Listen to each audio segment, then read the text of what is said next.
हरियाणा में सबसे बड़ा जो वर्ग है किसान और मजदूर का मेरा वर्ग, वो आज सबसे ज्यादा संकट में है, क्योंकि हरियाणा की सरकार को लोगों का जन समर्थन नहीं था। हरियाणा के 36 बिरादरी के लोगों ने इस हरियाणा के विधानसभा के चुनाव में बीजेपी का साथ नहीं दिया और ये सरकार जो बनी वो तंत्र से बनी, लोगों की मदद से या लोगों के समर्थन से नहीं बनी। इसलिए लोगों से बदला लिया जा रहा है। और उसमें जो अभी पिछले दिनों ओलावृष्टि हुई है, खराब मौसम की वजह से, बेमौसमी बारिश की वजह से, जो तमाम हमारे जिला पलवल में, मैं एक गांव या एक उसका नाम है, पूरा पलवल जिला और बल्कि हरियाणा के अंदर भी, चलो वो तो एक बहुत बड़ा मुद्दा है, लेकिन पलवल जिले के तकरीबन गांवों में बेमौसमी बारिश का बहुत बड़ा नुकसान हुआ है। ओलावृष्टि जहाँ हुई है वहाँ फसलों का बहुत बड़ा नुकसान हुआ है। और बड़े शर्म और अफसोस की बात है कि ये बेशरम सरकार, ना इनका कोई गुलाम मंत्री, ना इनका कोई विधायक, ना इनका कोई अधिकारी गांवों में लोगों का हाल पूछने भी नहीं गया है। उन्होंने इतना तक भी तकलीफ नहीं उठाई है कि जाकर के गांवों में दौरा करें, लोगों की हालत को जानें, खेतों को, नुकसान को अंदाज लगाएं और अपना लूट और कारोबारी धंधों में मंत्री और विधायक लगे हुए हैं। कहीं सट्टेबाजी चला रहे हैं, कहीं बंदूकों की लाइसेंसों के पैसे लिए जा रहे हैं, कहीं ऑनलाइन के नाम पर इनके गुर्गे, मंत्रियों के विधायकों के गुर्गे लोगों को ठगने का, लूटने का काम कर रहे हैं, कई फिरौतियाँ ली जा रही हैं, उस पर कोई देखभाल नहीं। तो किसानों की भरपाई जो कानून में लिखी हुई है, सरकार मेहरबानी नहीं करती। आज बीजेपी की सरकार अगर कारखानेदारों के कर्जों को माफ़ करने में अरबों खरबों रुपए के कर्जे माफ़ करती है और दुनिया भर का जो धन दौलत है उसको लुटाने में लगी हुई है, किसान की भरपाई और मदद के लिए सरकार ने जो बेरुखी दिखाई है, ये बहुत शर्मनाक घटना है। हम इस सरकार की निंदा करते हैं और अभी भी सरकार को कहते हैं कि अभी ज़्यादा कुछ बिगड़ा नहीं है सरकार का, ये जाएं और लोगों का हाल पूछें और जहां नुकसान है वहां लोगों की भरपाई करें।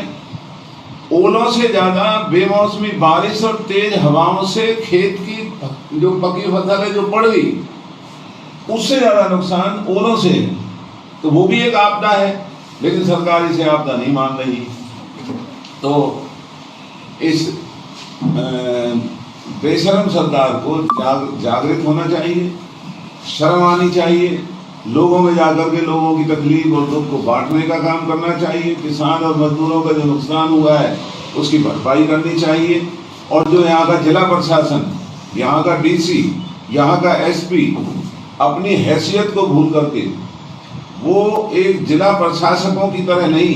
बीजेपी के पार्टी के अध्यक्षों की तरह यहाँ काम कर रहे हैं और ना कहीं लोगों से मिलते हैं, ना कहीं आते जाते हैं और खुद यहाँ जो लूट मची हुई है थानों में, तहसीलों में, डीसी ऑफिस में, हर सरकारी कार्यालय में,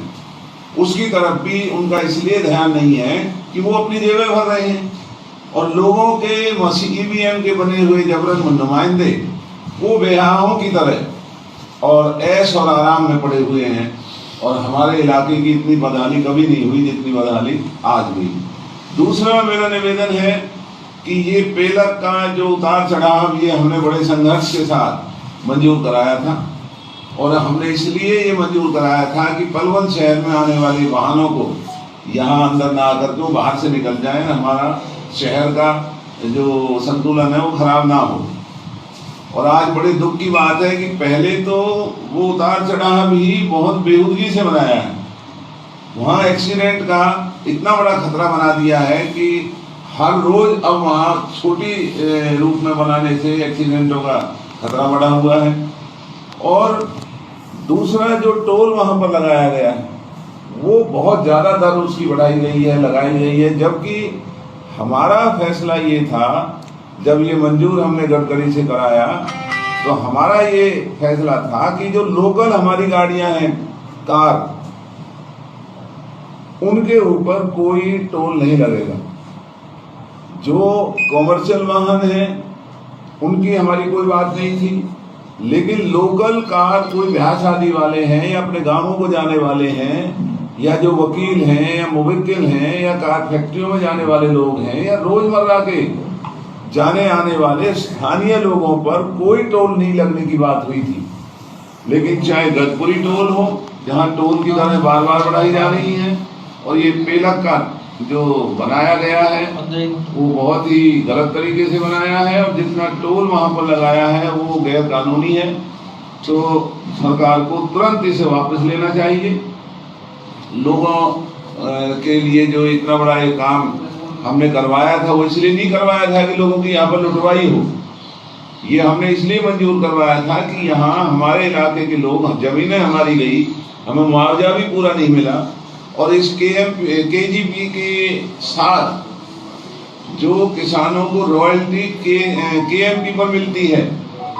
इस केजीपी के किसानों को तो रॉयल्टी भी नहीं मिल रही, उनको तो डबल नुकसान है। और दूसरा, इतना टोल लेना ये बहुत ही ज़्यादा जाति की बात है। सरकार को तुरंत तौर पर इसे वापस लेना चाहिए। आज का मुद्दा इतना ही है।